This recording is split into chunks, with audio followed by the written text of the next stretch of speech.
Hi everybody, I'm Jackie Harrison from Jackie H Artistry and welcome to my art channel.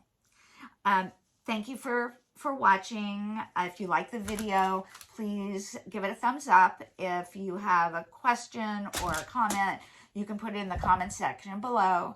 I read all of them. And if you haven't subscribed to my channel, I hope you will. Today I'm doing 2 projects using the same paints if I have enough leftover paint to do that. I'm not sure that I will, but I hope I will. I'm doing coasters. I've taped them on the back, so when I resin them, the drips will come off pretty easily. I attach them with glue dots to a little plastic ice cream cup that I've used over and over again. I've made sure they're level, because you want to have your design that when you're done painting it looks the same when it dries and not sloughs off the sides. So the colors I'm using are Aquamarine Blue by Liquitex, and I don't know if you can see the consistency, but it pours off the stick. I'm using Precious Gold by Pebeo Studios. Again, pours off the stick. Goes right in, doesn't really leave a mound. And this is Iridescent Green Yellow, also by Pebeo. And it also pours off the stick. It's about a 2 to 3 on the consistency scale that I use. And I've explained what the consistency scale is in some of my other videos, but a really good teacher on this is Gina Deluca. So she's a really good artist, and she's great at teaching. Okay, so here all my paints were mixed with 2-to-1 Floetrol and paint, thinned down to water to the consistency I wanted. Since they were just leftover paints, some of them had thickened a little bit, so you always check paints if you're gonna check the consistency if you're gonna use it. Okay, I think let's get started here. All right, I'm going to pour my paint on here. I'm going to pick it up, move it over. You can very easily use a palette knife. However, they're little, they're easy to pick up. I like having doing it this way.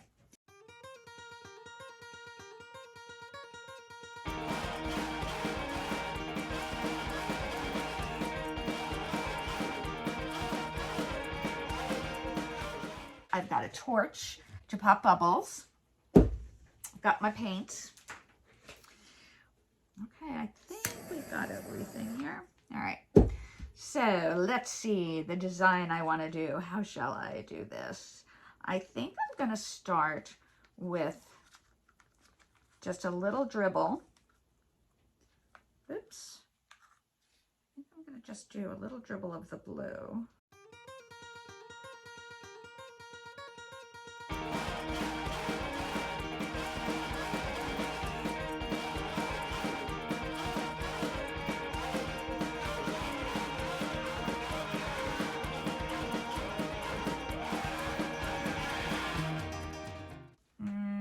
What I think I am, instead of using my blow dryer because they're small, I'm going to actually use my mouth to blow, and I'm also with and without a straw.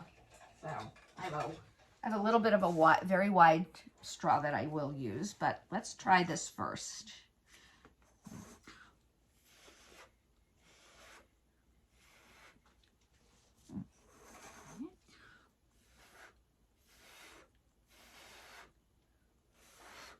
You can see this and not the top of my head, which I just discovered when I looked in the camera that I have my sunglasses and a regular pair of glasses overhead.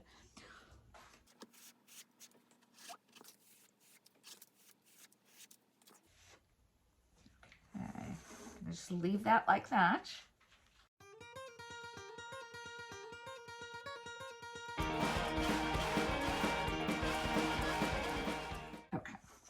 Okay, so this is what we have right now. I am going to take my straw and get more specific.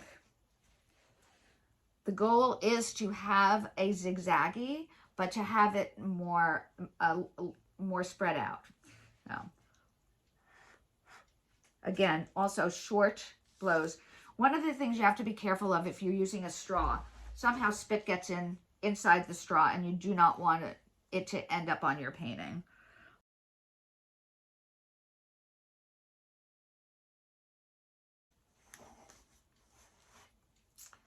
If you want to have any kind of cell action, your paints have to be not necessarily on the thin side, but the amount of paint has to be, that's on the top of your canvas or whatever you're painting on, has to be thin. So there is a lot of paint around here, and I'm going to try to blow it out a little bit more.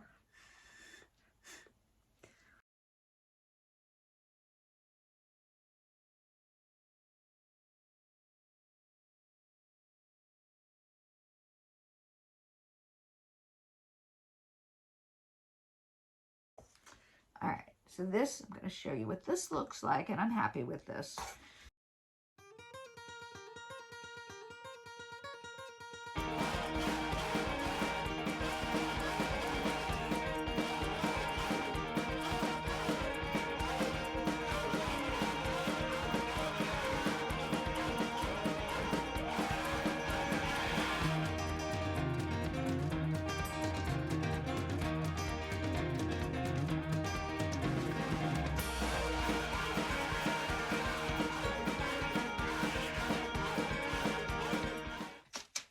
All right, there we go. Let's see what this looks like. Oh, this edge is really messy. I must have had, I must have had paint, different color paint on my hands when again, it's mostly on the corners. This side is a mess. All right, this side is pretty good actually, except right there. Okay. Do I want to do anything with this? I think I do a little bit. I'm just going to blow right there so that we have a little extra, not quite so much green. Oh, that looks so pretty. Okay.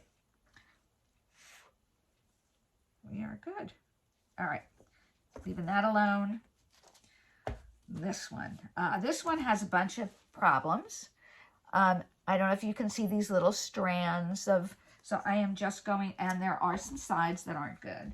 So I'm just gonna, so I did say that I wasn't going to show you how I do all my sides, but I guess that was a lie. Okay. All right. Now, yeah. All right. So this one has a lot of concentrated stuff right there, and I'm just gonna blow that just a little bit more. And I need to actually touch this up.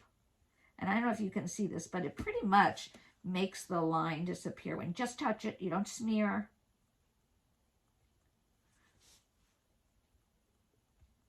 Ah, now I must have had paint on, white paint. Okay.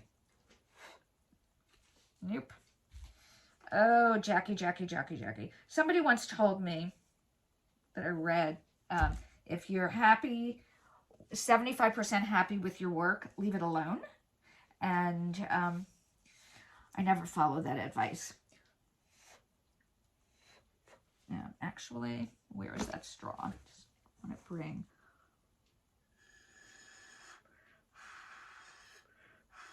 More of that blue out. Goes there. All right. So, next things we need to do.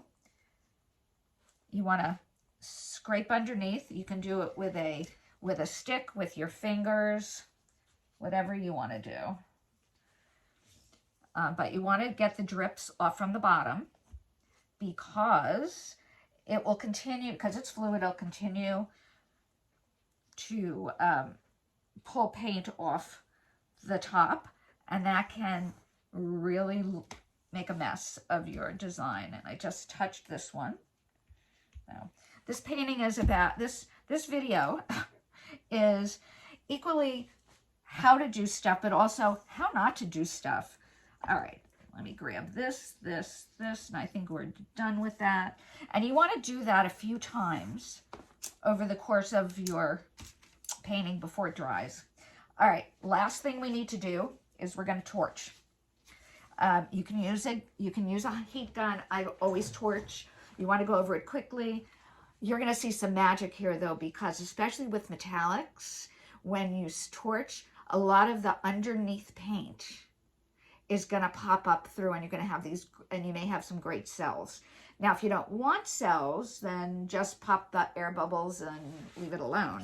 But if you have, there's a lot of paint underneath, and this is where I think the gold may end up coming up, but maybe not. Not much coming up on this one. See about this. You know what? Yeah, there's a little gold coming up in spots that I don't really like having it. You can see this right there. There's just a lot of gold. I'm not quite sure what happened there. All right, let's, nope, I don't think anything's coming up. I think the paints were thin enough, and that was it. All right, this is lesson number 1. I hope you like it. They're gonna dry for about, I don't know, probably a week or so, and then I'll probably resin them. The second part of this video, this is a top. It's made out of wood. It's a top to a glass jar.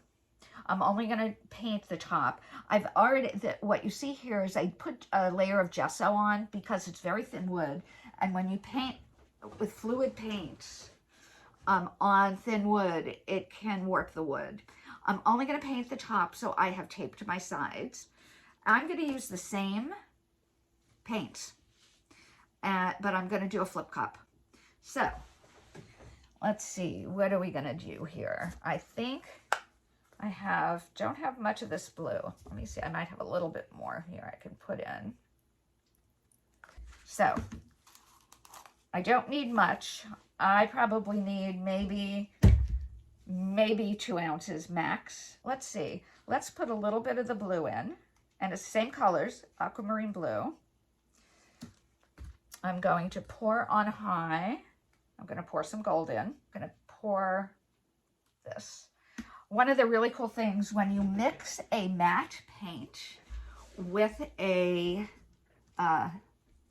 metallic, frequently you will find that you will get incredible cells.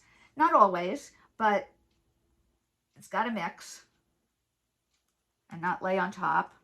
These are pretty thick. I think they may be laying on top here. I'm going to just put a little more gold on this one. Okay. And a little bit of this.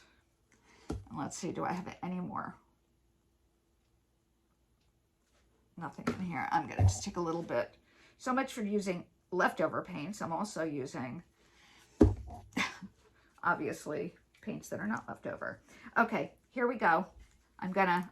I've made a little flip cup. I don't think I'm going to need much more than this. If I do, I will use some sort of flow extender when I'm moving the paint, when I'm moving it around. So ready? Here goes. 1, 2, 3. Whoa, that was not what I was planning on doing, guys. It stuck, the bottom of the cup literally stuck to my glove. So it did not, it picked up. Usually what I do when I do a flip cup is I let it sit for a few minutes and then pull it up, let the colors mix some more, but that didn't happen. So let's see what we get with this. Sorry about that, guys. This is too funny. All right, I think what I'm gonna do actually, I am going to pour some white paint around the edges because I really do want to try to preserve some sort of a design, although it may come out to be something I don't really want to do because I didn't do this flip cup right. So, all right, here we go. Let's figure this out. All right, here we go. We're just going to move it around. Going to move this here. Now, with a flip cup, you don't always have to, unlike like a ring pour, where you want to have some sort of symmetry, With a flip cup, you can move it around however you want. You can change it. I'm moving it. You can see it's going, it's all zigzaggy. Not sure I'm going to love it. Boy, I'm really sorry that I taped the sides. I don't know if you can see some of these sides. Well, that's taped there. I think that's pretty covered. Now I have to decide what I want to do with this. I'm not loving the design that it made. All right, what do I want to do with this little flip cup here that I'm not happy with? I believe that this is some black mixed with Australian Floetrol. Got a palette knife, got this. I don't know if it's going to work, but let's give it a try. I don't know if you guys have tried this yet, but Australian Floetrol is amazing. Very expensive, so I use it almost always for swipes and for blooms.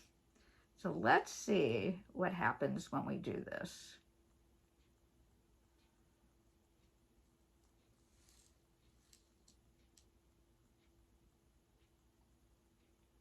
Ooh, I'm liking. I don't know if you can see. Can you see this? I don't want to. I will show you when I come up, when at the end, I'm going to bring you down for close-ups of everything. But what's wonderful about this Floetrol, it brings out these beautiful cells. I don't know. They're almost like pebbly-like cells.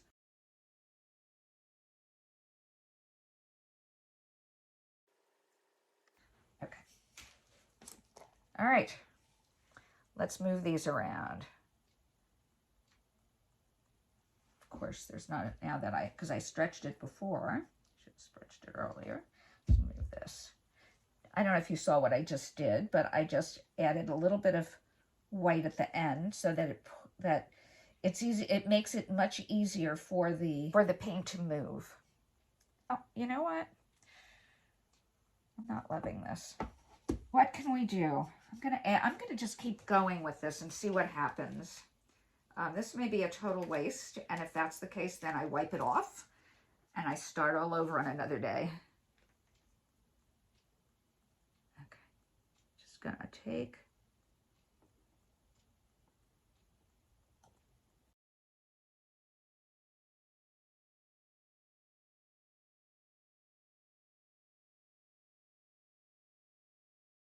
Before I try to stretch anymore, I'm gonna just try to do this. All right, and I'm just gonna, all right, I think we're done. We are done. All right, I'm not gonna play around with this anymore. I don't know if you can see this up close. It is so pretty, but it took me forever, it seemed like, to get the design I wanted. I'm gonna put this down. I'm going to, just like the other ones, I'm going to scrape off the sides because I don't want the paint getting pulled off. And I'm going to just torch this one more time. I'm going to take my finger and move these. Make sure there's nothing dripping along the sides, which there will be still, but that's okay if it's just a little bit. But I have ruined paintings that were just so pretty, and I didn't bother to take the time to get the extra paint off, and it didn't look anything like the original painting. So I'm bringing you in for a close-up of the dried results. This is the top of the glass jar that I painted. And then I'm just going to bring you over here to each of these coasters. This is number 1. This one is number 2. This one is number 3. And this one is number 4. The colors are rich. I can't wait for them to be resined. I hope you enjoyed this video, and thanks for watching. Have a great day, everybody.